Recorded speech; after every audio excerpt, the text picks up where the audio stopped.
안녕하세요. 세상을 이롭게 하는 일에 관심 많은 승무원쌤 김용숙입니다.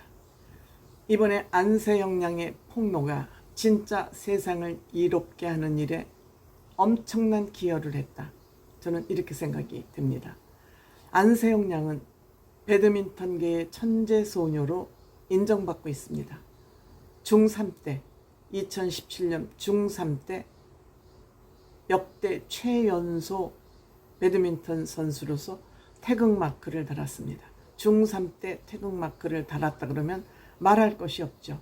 그만큼 배드민턴계의 천재 소년이었음에도 불구하고 배드민턴 협회에서는 안세영 선수를 인정하기 싫었던 것 같습니다.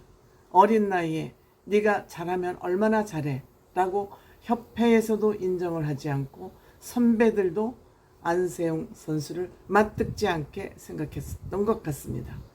이러다 보니 안세영을 다른 모습으로 괴롭혔던 것 같습니다. 이지매를 했던 것 같습니다. 즉 협회와 선배들이 서로 짝이라도 한 듯이 안세영을 인정하고 싶지 않았던 것 같습니다.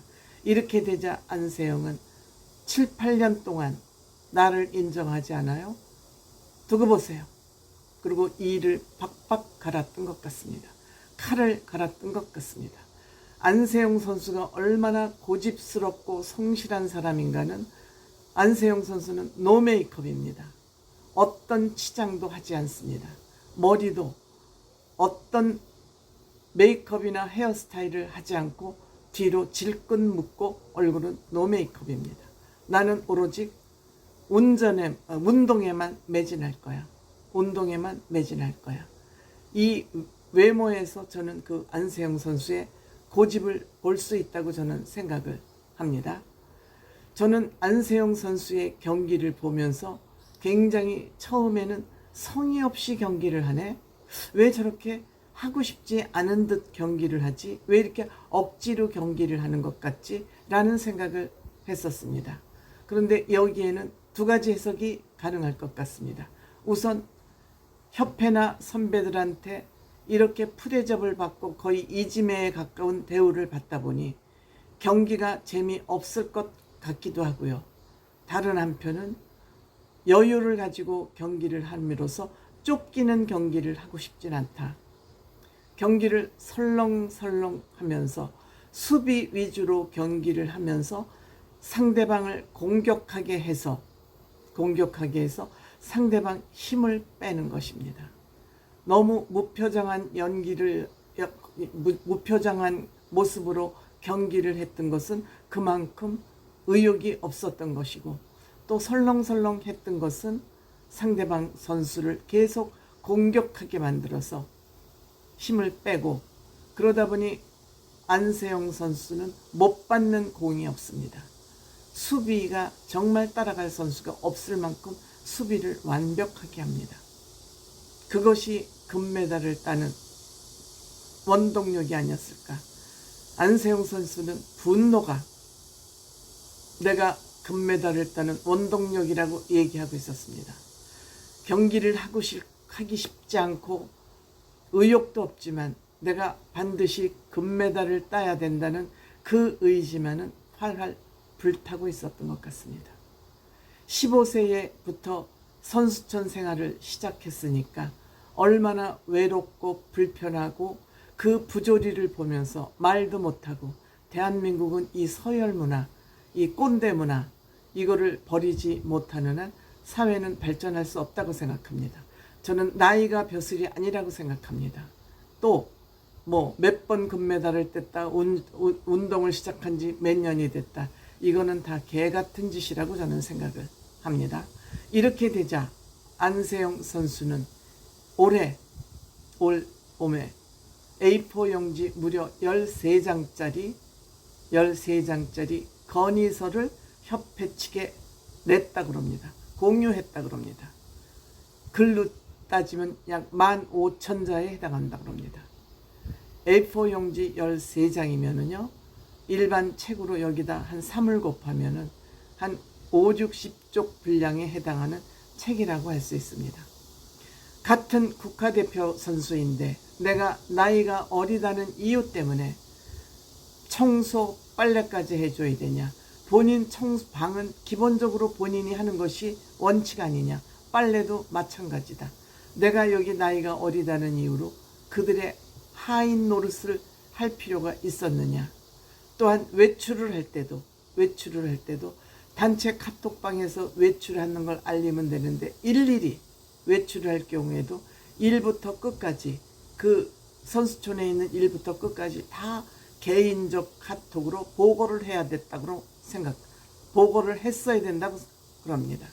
있을 수 없는 거죠. 노예도 이렇게 하지 않습니다. 대표팀의 선후배 문화가 조목조목 지적을 하면서 이건 개선돼야 된다는 것을 건의서에 다 담았다고 합니다. 뿐만 아니라 포상금 문제도 이 조직 문화뿐만 아니라 포상금 문제도 지적했다고 합니다. 총체적으로 문제를 지적한 것입니다. 아시아 선수권에서 2관왕을 했고 처음 우승을 했는데 포상금은 고작 3천만 원. 무릎을 잃고 1,000만 원을 받았다. 그 무릎을 잃고 따온 상금은 그때는 1,000만 원밖에 안 됐다는 것이죠. 다른 종목은 포상금을 몇 억씩 받는데 고작 3천만 원에 묶여 있었다. 이렇게 해서 돈 문제가 거론이 되니까 온통 안세용 선수의 이번 폭로를 돈에 가두고 있습니다. 안세용 선수의 이 생각의 가치, 폭로하기까지의 그 어려움은 조명하지 않고 언론에서도 천박하게 안세용 선수가 돈 때문에 이런다는데 초점을 맞추고 있습니다. 천박한 언론관이죠. 안세용 선수가 이번에 돈 때문만에 이것을 선수의 생명을 걸고 했겠습니까? 그렇지 않잖아요. 왜 안세용 선수의 이 생각, 가치, 용기에 대해서는 왜 조명하지 않는 것이죠? 안타까운 모습이라 하지 않을 수 없습니다. 그리고 후원사 사용 문제 등 돈과 관련된 문제도 여러 가지를 지적을 했습니다만 이번에 안세용 선수의 이 폭로 용기는 대한민국 체육계 전반의 개선을 위한 폭로였습니다.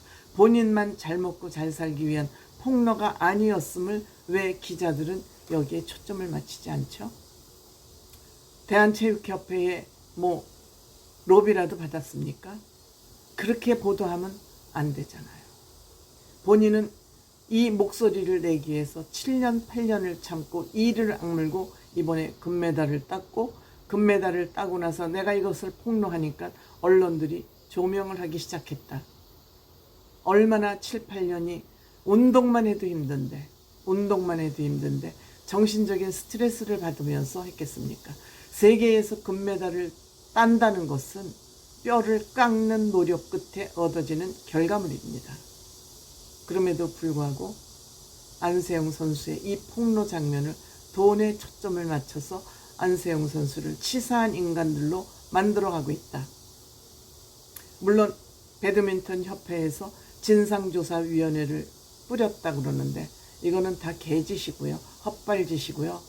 문화체육관광부에서 조사위원회를 꾸렸으니까 여기에서 나오는 결과를 우리는 믿어야 됩니다.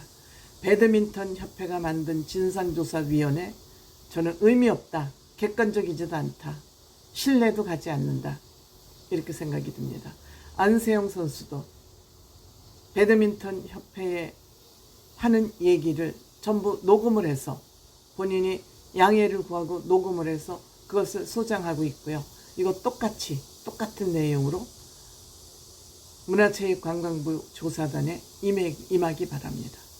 그렇지 않으면 또 안세용 선수의 그 본인이 하고 싶었던 주장이 왜곡되고 또 탈색되고 이런 조작이 되고 마사지 될 수밖에 없습니다. 그러니까 안세용 선수 이번에는 이 체육계의 조직 문화 전체를 바꾸기 위해서는 지금까지 그 용기, 운동을 못해도 된다는 그런 용기를 가지고 끝까지 본인의 주장과 고집을 꺾지 말기 바랍니다. 훌륭합니다. 안세용 선수.